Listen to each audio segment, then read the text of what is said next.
하나님이 누구신가? 라고 말할 때 하나님의 속성을 생각해야 돼요. 하나님의 성품이죠. 하나님이 어떤 성품을 가지고 있느냐? 그것을 보고 하나님은 이런 분이다 라고 우리는 말할 수 있다는 거죠. 오늘 말씀 보니까 하나님은 자신을 어떻게 소개하고 있느냐니까 자비롭다 이렇게 얘기를 하고 있습니다. 그러니까 하나님을 부를 때 자비로우신 하나님 이렇게 부른다는 거죠. 그래서 하나님의 성품에는, 하나님의 속성에는 자비로움이 있다. 그럼 자비로움이 뭐냐? 동정심이 있는, 이 불쌍히 여기는 이러한 마음을 자비로운 마음이다 라고 말한다는 거죠. 근데 이 자비롭다라고 할 때 이 라훔이라는 단어를 쓰는데 이거는 하나님께만 사용되는 단어입니다. 그래서 하나님은 동정심이 참 많은 거예요. 이게 불쌍히 여기는 거죠. 긍휼히 여기는 거예요. 그래서 하나님 앞에 설 때 우리는 그 자비로우신 하나님을 믿고 서는 거예요. 하나님이 단호하게 이런 동정심이 없이 불쌍히 여기는 마음이 없이 그냥 법대로 고지고대로만 한다고 하면 우리는 하나님 앞에 설 자가 아무도 없을 것입니다. 그리고 또 하나님께서 자기를 친히 소개하시는 걸 보니까 은혜롭다라고 말씀을 하십니다. 하나님이 어떤 분이냐? 은혜로우신 하나님이다. 그래서 우리는 하나님을 부를 때 은혜가 풍성하신 하나님 이렇게 부르고 또 고백을 하죠. 그 은혜라고 하는 것은 우리가 늘상 들었던 내용들입니다. 은혜가 뭐냐? 선물이죠. 값없이 주시는 선물. 특별히 받을 만한 자격이 없는 자에게 거저 주는 선물을 은혜라고 표현을 합니다. 그래서 하나님은 내가 받을 만한 자격이 없음에도 불구하고 나에게 하나님의 최고의 선물을 주셨어요. 그 최고의 선물이 뭐냐니까 용서라고 하는 것이죠. 아무런 대가도 지불하지 않고 그저 용서한다. 이것은 하나님의 공의의 모순이 됩니다. 그렇기 때문에 반드시 대가를 지불을 해야지 용서를 할 수 있게 되는 것이죠.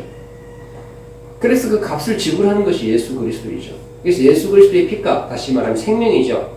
그 생명과 내 생명이 바꿔진 거예요. 그러니까 내가 죽어야지 되는데 예수 그리스도가 대신 죽고 나는 산자가 된 거죠. 그렇게 해서 용서를 받은 거예요. 이 은혜를, 이 선물을 나에게 그냥 주신 거예요. 받을 만한 자격이 전혀 없는 자에게. 우리가 행한 대로 본다면 하나님의 자비와 은혜를 받을 만한 자는 아무도 없죠. 여기 있는 목사도 행한 대로 하면 목사 될 만한 자격이 전혀 없습니다. 그래서 지금 내가 마음에 안 들어도 내가 하는 일이 편치 못해도 그 일, 그 자리, 그 사람이 되게 하신 것이 나에게 주어진 특별한 은혜라는 거예요. 여러분들이 성도로 이 자리에 앉아 있습니다. 때로는 그것이 굉장히 무거운 명칭이고 성도라고 하는 것이 여러분들에게 큰 부담을 주는 그러한 요인이 될 수도 있을 겁니다. 그런데 그 성도라고 하는 그 위치, 그 직함, 그 신분, 이거 아무에게나 모두에게나 주어지는 것이 아니라는 거예요. 특별히 나에게 주신 은혜라는 거예요. 그래서 은혜 베풀 자에게 은혜를 베푸셔. 그런데 우리는 그걸 은혜로 여기지 않는다는 것이죠. 아버지의 악행을 자손 3, 4대까지 갚을 거다. 그러면 여러분들이 성도다라고 하는 것은 하나님 용서받은 자들입니다. 그렇다고 한다면 여러분들은 여러분들의 가정에 복을 주는 통로가 되는 거예요. 다시 말하면 여러분들의 부모가 악을 행하는 자가 아니고 어떻게든지 하나님의 말씀을 준행하고 그 말씀을 가르치고 그 말씀대로 살아가려고 하는 그러한 사람이다라고 하는 것이 여러분들이 얼마나 큰 복인지 아느냐 이 말이에요. 여러분들이 성도로서 이 자리에 앉아서 하나님의 은혜의 말씀을 받고 그 은혜에 그 범주 내에 들어가 있다라고 하는 것이 얼마나 큰 복인지를 모른다는 거지. 그런데 명심해야 돼요. 그러나 별을 면제하지는 않아요. 여러분들이 하나님의 은혜를 자꾸 발길질하고 은혜를 여기지 아니하고 그릇 행하죠. 그럼 거기는 반드시 벌이 따라온다는 거예요.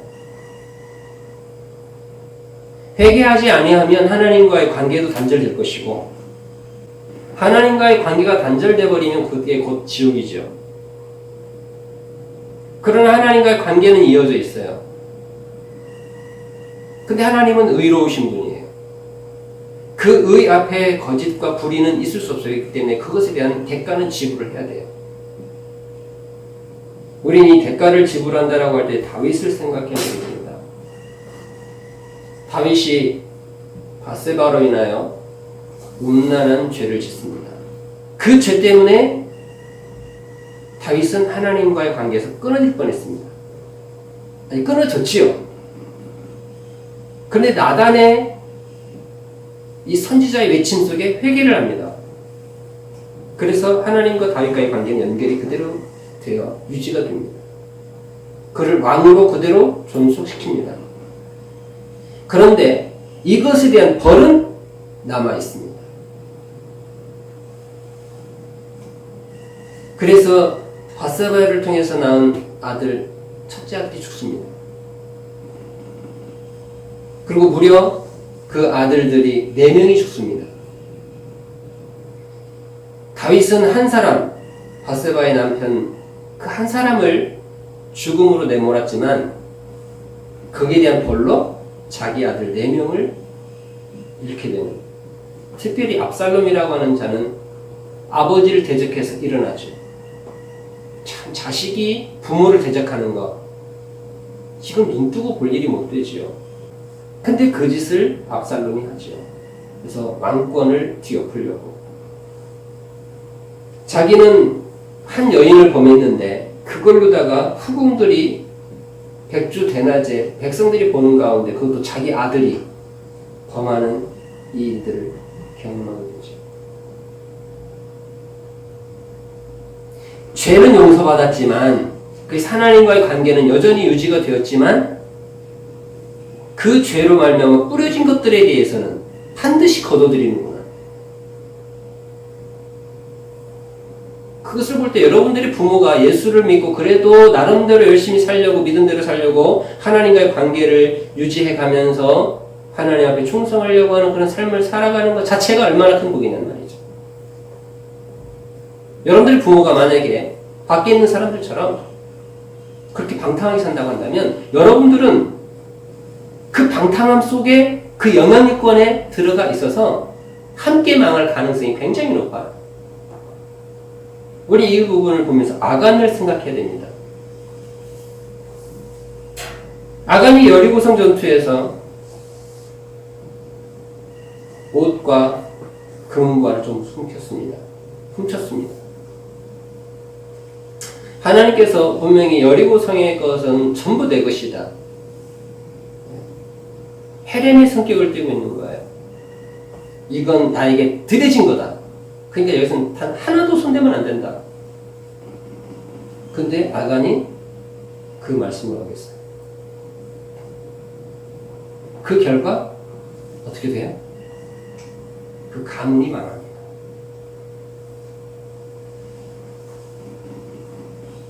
또 고라자손도 마찬가지죠. 우리가 민수기서를 통해서 봤죠. 제비를 뽑아서 쭉쭉쭉쭉쭉 내려가서 딱 멈추는 거예요. 아간에게 가서 멈추고. 고라는 자손들을 데리고 다 그 앞에 서냐. 땅이 갈라져서 순간 삼켜버리죠. 여러분, 이게 조상과 함께 망하는 모습을 보여주고 있는 거예요.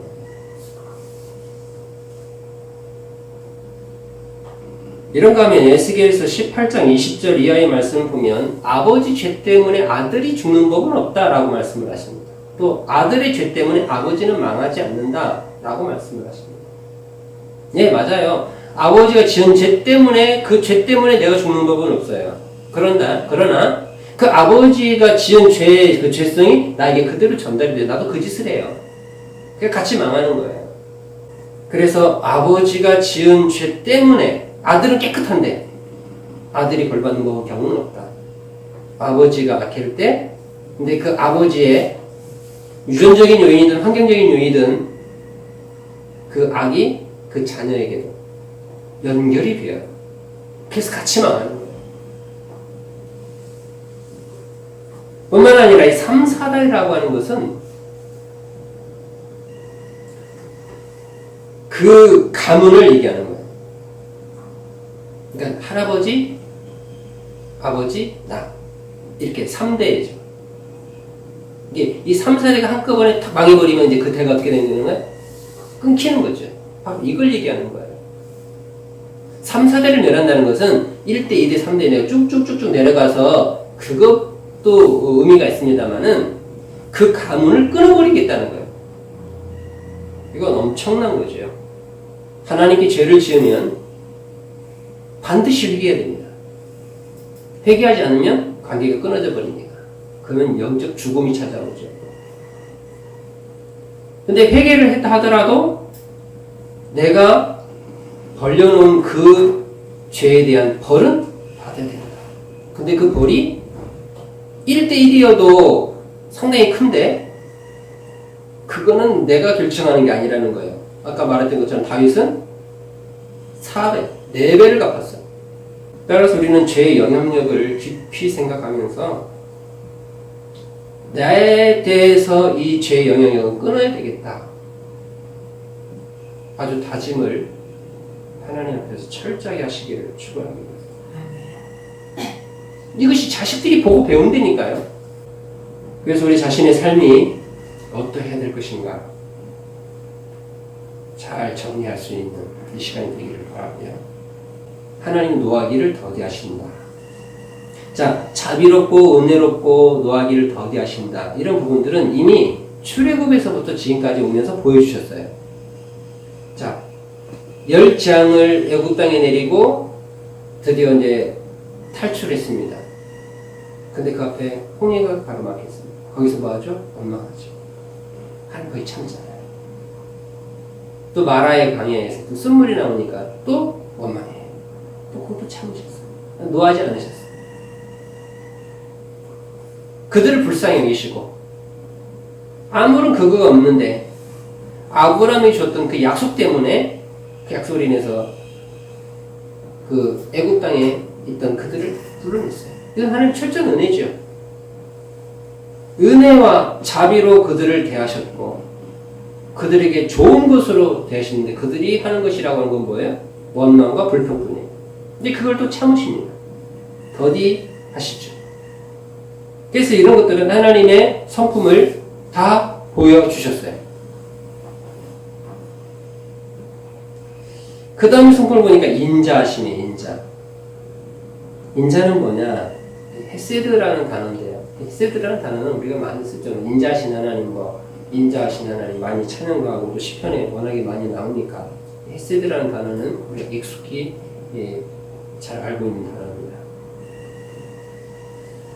그 뜻을 보면 끊임없는 사랑이에요. 그러니까 하나님의 인자하심이 우리에게 있기 때문에 우리가 하나님의 사랑을 계속 받고 있게 되는 겁니다. 하나님의 이런 성품 때문에. 만약 하나님의 사랑의 성품의 근원이라 하더라도 이 인자하심이 없다고 한다면 그 사랑이 끊어지겠죠. 근데 끊임없이 부어지는 그 사랑. 바로 인자하심의 성품 때문에 하나님의 사랑이, 온전한 사랑이 지금도 나에게 계속해서 오고 있다는 거예요. 밋밋한 상황 속에서 자신이 누구다라고 말씀을 하시는 게 아니라 엄청난 소용돌이가, 다시 말하면 이스라엘 백성들이 우상 숭배를 통해서 진멸당할 뻔했던 그 일이, 그 사건이 일어난 직후에 나는 이러한 분이다 라고 소개를 하는 겁니다. 그래서 증명해 보이는 거죠. 말로만 내가 자비롭고 은혜롭고 인자하다라고 하는 것이 아니라 내가 이렇게 인자하다, 내가 이렇게 자비롭다 하는 것을 친히 보여주신 겁니다. 진실하신 하나님, 이것은 믿음직하다, 확실하다라는 뜻입니다. 확실한 하나님, 믿음직한 하나님. 그러니까 하나님은 불변하시니까요. 한번 약속한 것은 끝까지 지키는 거죠. 영원토록 지키시는 거예요. 그러니까 아브라함에게 약속을 주셨던 것, 그것을 400년이 지난 이후에 또 기억하시고 그들을 출애굽시키셨어요. 그리고 그들이 광야에서 수없이 많은 일들을 저질렀지만 하나님의 그 약속 때문에 그들을 또 유지시키시고 용서하시고 또 은혜를 베푸십니다. 이렇게 하나님은 믿음직합니다. 그런데 이제 그러한 하나님의 속성을 내가 부여받았다라는 겁니다. 그러니까 하나님은 자비로운 게 아니라 그 자비로우신 하나님의 성품을 내가 이제 부여받은 거예요. 다시 말하면 내가 이런 성품을 소유한 것처럼 너희도 이 성품을 가지고 나와 같이 살아라 이 말이에요.